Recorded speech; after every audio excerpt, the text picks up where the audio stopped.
and welcome to Community Forum. I'm Heather Hansen O'Neill, and I am so excited today to bring you something a little bit different.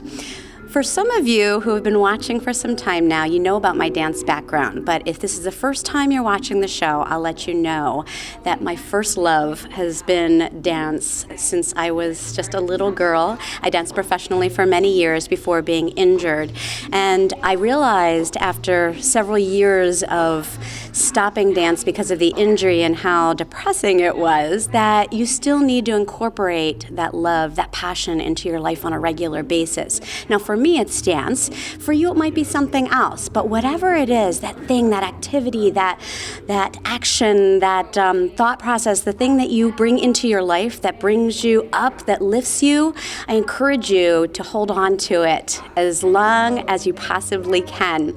But because mine is dance, I'm going to share with you a little bit about the dance world. I found this amazing woman named Nicole Almeida. I'm going to tell you a little bit about her, and then we're going to ask her some questions about how she's changing the lives of people in Danbury and surrounding areas. Nicole Almeida is the director and owner of the Arthur Murray Dance Studio in Danbury.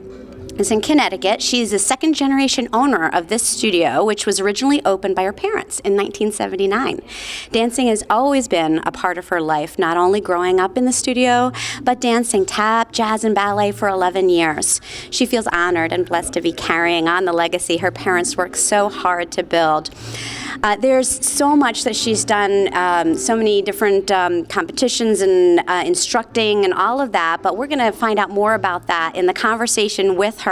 But I wanted to just read one other line that I love so much. Her passion for changing people's lives through dancing is what fuels her daily efforts to create the best studio atmosphere she possibly can.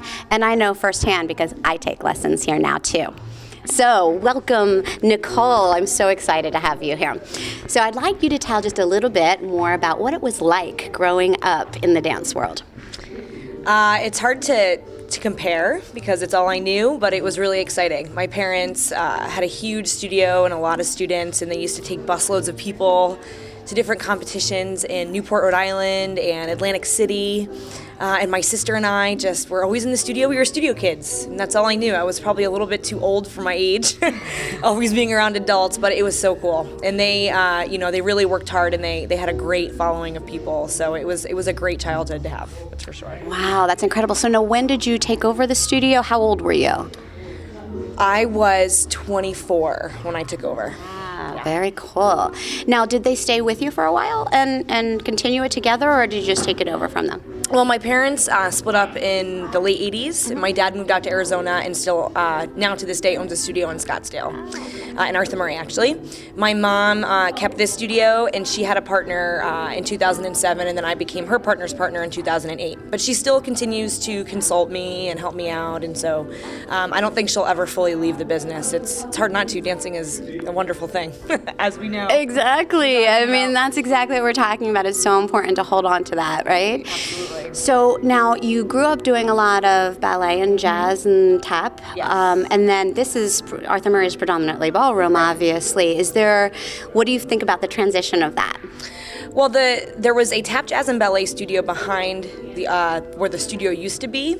So I used to take a lot of tap, jazz, and ballet just to kill the time that my parents were working. What's really different is that it's not partner dancing. So when you're doing tap, jazz, and ballet, you're in a group with other people and you're trying to coordinate all doing the same steps at the same time and having that element of it, whereas with ballroom, you have the whole element of communication and a partnership, and you don't need a partner to dance with us, but we find that I think that that's probably the biggest transition for me was getting used to following and not being in control. Because as you know, when you're dancing in a group, you're in control of your movement, you're in control of all of it. And in this, you're not. It's a 50-50, it's teamwork.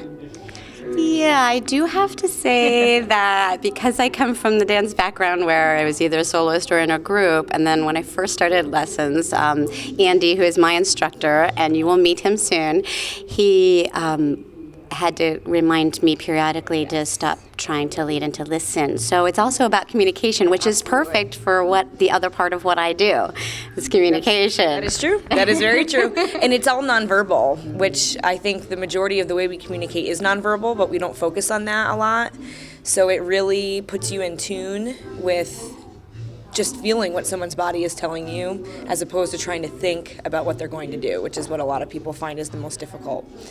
I imagine. And it's interesting because for me, I just have to, as the female, you just have to stop and kind of listen. How do you teach a man who's just learning to lead in dance? Well, it's a lot of hands-on in the beginning, because one of the biggest things that we don't ever want a partner, or a couple, I should say, to feel is that they're making a mistake.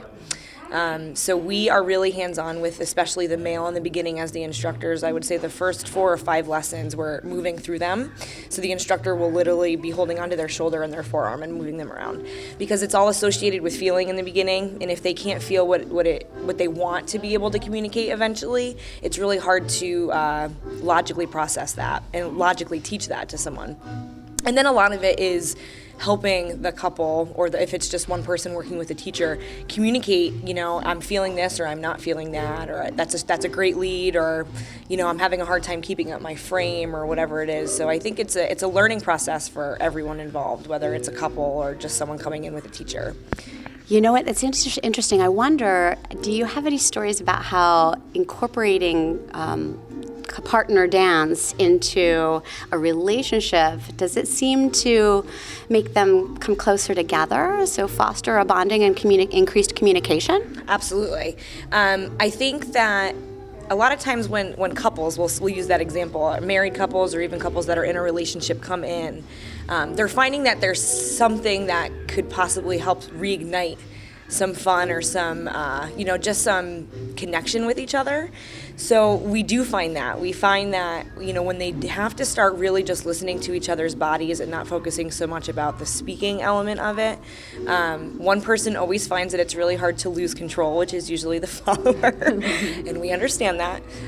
But then also sometimes, too, the gentleman has a hard time, finding the balance of becoming a strong lead without feeling like he's not doing it right. So yeah, I have found that couples have said that has helped them be a little bit more patient with each other, in allowing their partner to communicate with them, even verbally outside of the studio, but especially here. And we have different exercises that we'll do. We'll have them close their eyes and just kind of get used to that feeling of not talking with words. Especially for the women, it's hard because they're moving backwards. And that's a really hard thing to get used to because we don't move backwards on a regular basis. So there's a lot of different elements to it. But yeah, I have found that a lot of couples have said it's helped with the patience and just communicating with each other in a different way. Now, we've been talking about couples. Now, do you have people come in just by themselves to either learn, or you have some group classes? How does that dynamic work? As you know, you do not have to have a partner. You do not have to have a partner. There's so many people that tell me if I had known I didn't need a partner, I would have started a long time ago. We have male and female instructors. So if you do decide that you want to take lessons and you want to come in, when you book the first appointment over the phone or you email, we will let you know that off the bat. So you take your private lessons with 1 or 2 instructors. Some people have more than one, which is great. And then when you come in for a group class, there's a balance of people that come in without a partner and those that do come in with a partner. But we alternate partners in group class, and that's really just to have everyone get the opportunity of learning and practicing their dancing with other people. Studio's got a really cool family atmosphere. Everyone's really nice and open to each other. So I know sometimes it's hard for some people that would think, oh, I don't have a partner, I can't do it, or I don't know if, anyone else is going to dance with me. But it's one of the things that we work really hard to make sure that there's always an opportunity to dance with someone, even if that means you might have to sit out one round and, as we rotate the partners around, you get a chance to do that. Yeah. You know what I love about this is that, first of all, you use the word ignite, which fits with my fire theme. I didn't even prompt you for that. But also the fact that the family atmosphere is very open and warm, because we're talking about something that, like you said, it could be uncomfortable. And I'm always out there helping people to expand their comfort zones, but just to understand that anything that you want to try, whether it's dance or something else, that probably it's a little less intimidating than you have in your mind, right? And what is that? I saw a quote on your computer screen, and that's what we're talking about right now. What is that? Fear is a liar. Yeah, that's right. We make it up. We sure do. It does not exist. And I think, I can remember so early on when I started dancing, being very fearful myself, and having a lot of students come in really fearful of the experience. I don't know many people that have never wanted to try dancing at one point or another in their life, whether they grew up watching their parents dance because it was such a big part of culture in the 20s, 30s through the 60s. But I do know that if it's something that doesn't go well the first time or the second time they try it, they'll probably never do it again. And I always say that walking in the door is the hardest part, because you're walking into an atmosphere that you have no idea what it's going to be like and who's going to be greeting you there and how all of that works. So yeah, I think the fear holds us back a lot of times. And then people will say once they're here, oh, if I had known it was going to be this fun or be this easy, I would have done this a long time ago. And I just want to be able to have everyone experience that, because it's such a great aspect to have in your life. It is. I mean, we have that in common, that we both love dance so much. But I love the confidence building. Now, we're talking about fear, so let's look at it from the other aspect. Yes. I remember we had spoken once about a great story that you had, and I'm sure it's probably not the only one, where people come in and then they leave almost a different person, right? Could you tell us a little bit, maybe a story? Absolutely. There have been so many people throughout my career that I could talk about, but one in particular that's a current student right now. She was not in a happy marriage for about 35 years, I think, and she had always wanted to take dancing, but that time in her life didn't allow her to do that. And when she came in, she dressed pretty frumpy, I guess you could say. She didn't really, at that time care to do her hair, to do her makeup. She had already been divorced for about 10 years. And one of the things that she loved about this was it got her back into the spirit of wanting to be a woman and loving to see people. Like, she would come in and say, oh, everyone is dressed so nice, or everyone has their makeup done, or everyone has their nails done. And over time, as she started to, first of all, see that she could do it, which I think was another aspect of it as well. She could do it. She was remembering it. She was active. She was sweating each time she came in. I slowly started to see what we call the ballroom makeover. It just kind of takes on itself. One day they try wearing maybe, a different outfit than they're used to, or they'll do their hair a little bit different, or she came to me and she said, I love your eyeshadow. Where do I get that? Or do you think that would look good on me? And now she's 40. Now she's been taking lessons for about 15 months. She's 40 pounds lighter. She comes in all dressed up every time. Her sons have even called, because they both live out of state, and talked to me and just thanked me for what they said, giving their mom a second chance at life again. And it's just...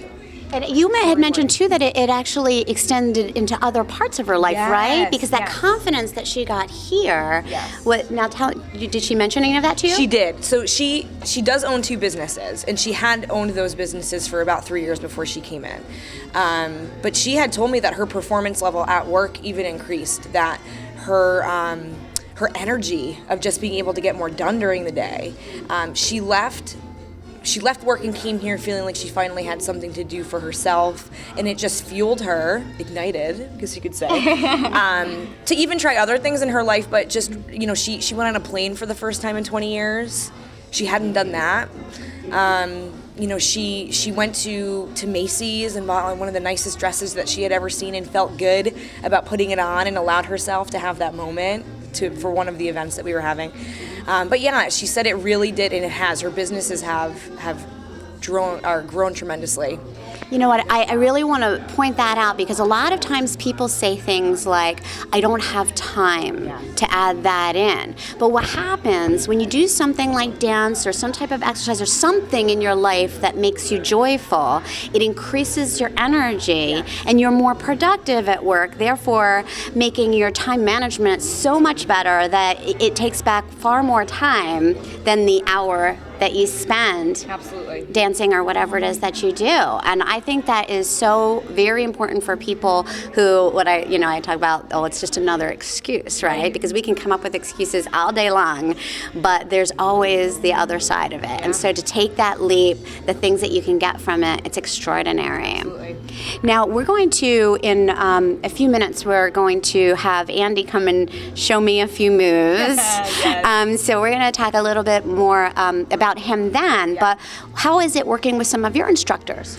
Well, we try and have a different array of personalities and people in general. With Andy's been here the longest, and I think that one of the things that's great about working with a lot of the instructors that we have here is that they all didn't know how to dance when they first started either. So they're very sensitive to knowing what it's like to, taking your first few steps on the floor when you walk into the studio. But they all, I have to say that we all work really hard. The dance business is constantly evolving and changing. It's like fashion and music. There are fads of things that come and go, and so we all work really hard to work on our own dancing and make sure that we're staying effective as teachers. I think the world has changed a couple times since I've started, and it will continue to do that. So we're flexible in making sure that we're just kind of staying on top of what's relevant at the time. But also really personalizing the experience for everyone and just making sure that we're aware of, especially in our area, where are people working, what are their lives like, and how can we help to make it better?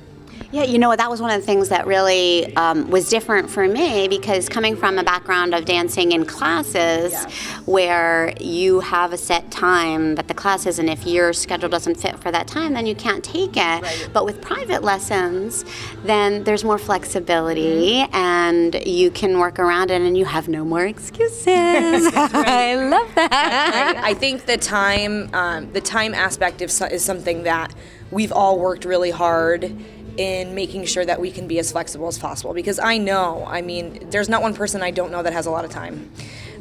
So we have, we're here from 1 to 10, Monday through Friday, and we can do different things with the schedule. Some people need a set appointment each week, and we try and accommodate that. Or their schedule or their travel schedule changes week to week. So there needs to be, as you know, flexibility with that as well. So we have our private lessons that are appointment-based, but then we also have group lessons that we have a schedule for, and we try and offer 2 to 3 groups a day. For that part of it. And a lot of times when people tell me they don't have enough time, I tell them that's the exact reason why they need to do it, because they probably need something for themselves more than ever. Exactly. Yeah. And so if you had to pick, and we talked about confidence and overcoming fear, what would you say is another aspect, or if you have another story about someone who has transformed, do you have any in mind? I do. I think the first part of it, I would say, is the stress relief aspect of this. Because when you're dancing, you can't really think about anything but your feet, which is a good thing because it distracts your mind. But I think also, too, I really would say that the exercise part of it ends up being something that not everybody comes in wanting, per se.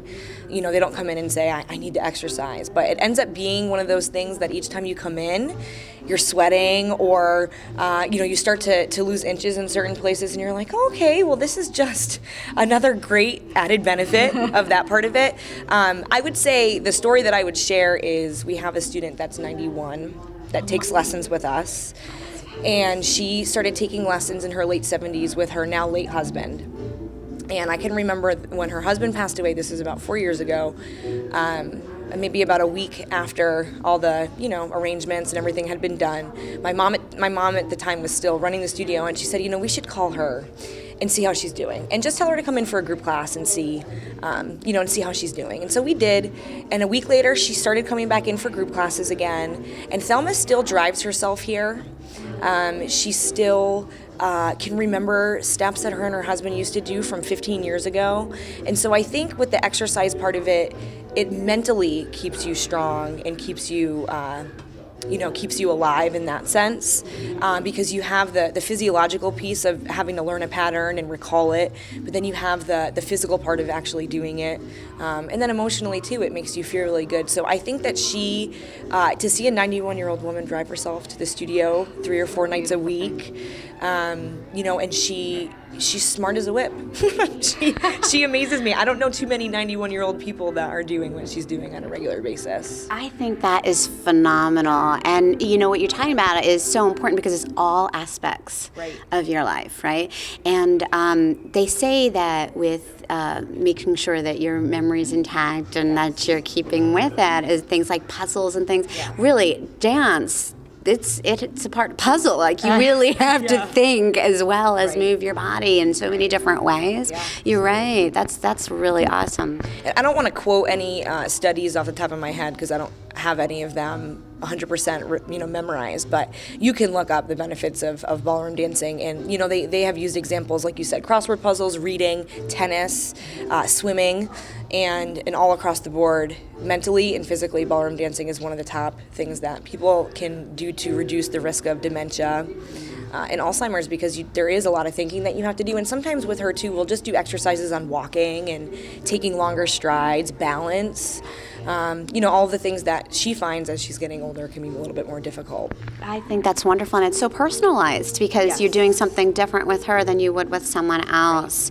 I was playing Foursquare with my boys and an 82-year-old gentleman last week that rides his bike 10 to 12 miles every day, and I think that is a really important thing for people to understand. Now, you also mentioned about weight loss and that the woman with the confidence, she had lost like 40 pounds. I know that when I leave here after 30 to 45 minutes, I'm sweating. I think it's great workout. I mean, do people come specifically for that too? Yeah, absolutely. And there are people that do say on the phone or in an email, I need a different way to exercise because I hate going to the gym, or I've tried everything under the book and I want to do something where I don't go just thinking about the fact that I am going to exercise. What's great about this is that it's social, it's interactive, and when you're dancing, because you're thinking about your steps or thinking about your technique or your arm styling, whatever it is that you're working on that day, the exercise is just something that always ends up happening whether you're thinking about it or not. And even myself, when I started, I was a week out of college, and I lost 40 or 45 pounds the first couple months that I was here without even meaning to. It was just because I was active in a accidentally lost 40 pounds. Literally, I was just active in a different way. Yeah. It's different than, and I do work out now too, I know you do as well, so it's different than, just cardio or strength training. You're using different parts of your body that you don't use on a normal basis because your arms are up in frame, so your posture is there, or even just, taking a longer stride. I mean, we don't practice walking and taking long strides. At least I don't. No, and also breathing when it comes to dance, I think is a really big thing. I also do yoga as well, so between yoga and dance, we so often when we get very stressed out or our breathing becomes very shallow, right? But dance, it teaches you to take deeper breaths and to really be able to sit with it, especially in partnering dance, I would imagine. Don't you kind of match the breath a little bit? You do. It's interesting. Yoga is just something I recently started doing, and I've been more aware of that in teaching. It's really funny that you bring that up because there's so many different ways that you can get couples to connect with each other. We were talking about that before. And I have found that helping them maintain a common level of breathing helps, because I think a lot of times, I know I'm guilty of this, when I'm dancing, sometimes I forget to breathe. Well, you breathe, but probably only not as much as you should. Right, especially if there's a performance aspect to it. It's like, you just kind of go into a different place, and so I've been more aware of that, and that adds to the relaxation part of it too, because when you really do focus on your breathing and where it's going, I think that it helps out a lot. And I think that that's very important. Everything that we've been talking about is so important, but I also want to, we have only a minute left, but I want to talk about the fact that whatever you do, whether it's dance or whether it's something else, you mentioned it a couple times, I kind of alluded to it, that joyful aspect. If you're going to be able to do something, there's so many different options out there, choose something that makes you happy, right? Yeah, absolutely. I'm so blessed that I get to do what I love every day. But I would agree. It doesn't have to be dance. It could be anything that makes you happy, but it's important to find time to be able to do that because life is short. We all work really hard, and we have to find, even if it is, like some people here, 45 minutes a week, because there's no amount of time that you have to come. It's so important to find that time for yourself. Absolutely. Yeah, that's wonderful. And can you give us a website, your website? Yeah, it's arthurmarieofdanbury.com. Okay. ArthurMurrayofDanbury.com. The fact that whatever you do, whether it's dance or whether it's something else, you mentioned it a couple times, I kind of alluded to it, that joyful aspect. If you're going to be able to do something, there's so many different options out there. Choose something that makes you happy, right? Yeah, absolutely. I'm so blessed that I get to do what I love every day. But I would agree. It doesn't have to be dance. It could be anything that makes you happy, but it's important to find time to be able to do that because life is short. We all work really hard. And we have to find, even if it is, like some people here, 45 minutes a week, because there's no amount of time that you have to come. It's so important to find that time for yourself. Absolutely. Yeah, that's wonderful. And do you have? Can you give us a website? Your website? Yeah, it's ArthurMurrayofDanbury.com. Okay. ArthurMurrayofDanbury.com. Wonderful. Nicole, thank you so very much. I'm very honored to have you here. And please, I encourage you, each of you, to dance a little, even if it's around in the kitchen. If you want to explore some options of ballroom dance, I highly recommend it. Or whatever it is that can lift you up and that appeals to you, brings a little joy into your life, please add it back in and have a wonderful day. Thanks for joining us. Okay, so right now we are watching Heather dance salsa with her instructor, Andy. And this is one of her favorite dances that she started doing when she came in. So basically what Andy did when she came into our studio for the first time was asked her some of her interests and showed her a few of the dances, and she was able to narrow down to a few that she wanted to work on.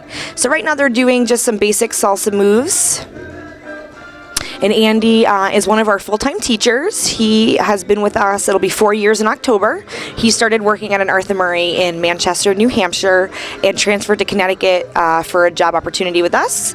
And he is one of our best producing instructors as far as lessons, the amount of time that he's in the studio. He's currently our dance director, which means that he's in charge of training the rest of the staff and any new staff on their certifications in dancing, but also setting the dance standard in the studio as far as what we teach and how we teach it to our students. And he also competes professionally in smooth style dancing with his partner Tara, who's also one of our instructors here. So he is been working with us, like I said, for 4 years and does a great job. Students really love his personalization and his personality. And as you can see, Heather is smiling ear to ear, so I think he's doing a good thing with her. So right now they're doing just some open steps, some underarm turns, just keeping the dance moving, which is really important for salsa. And you can see they're having a lot of fun. It's hard not to.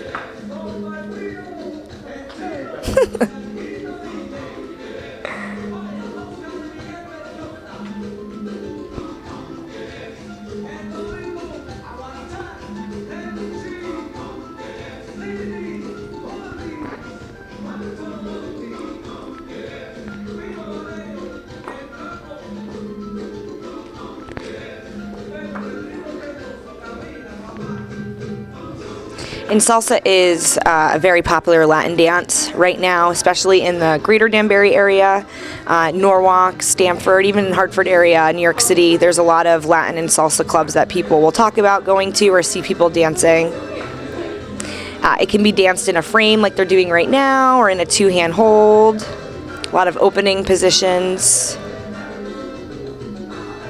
Get to use some of your hip motion. You can see her skirt is moving all over the place, which is also a lot of fun for the woman as well.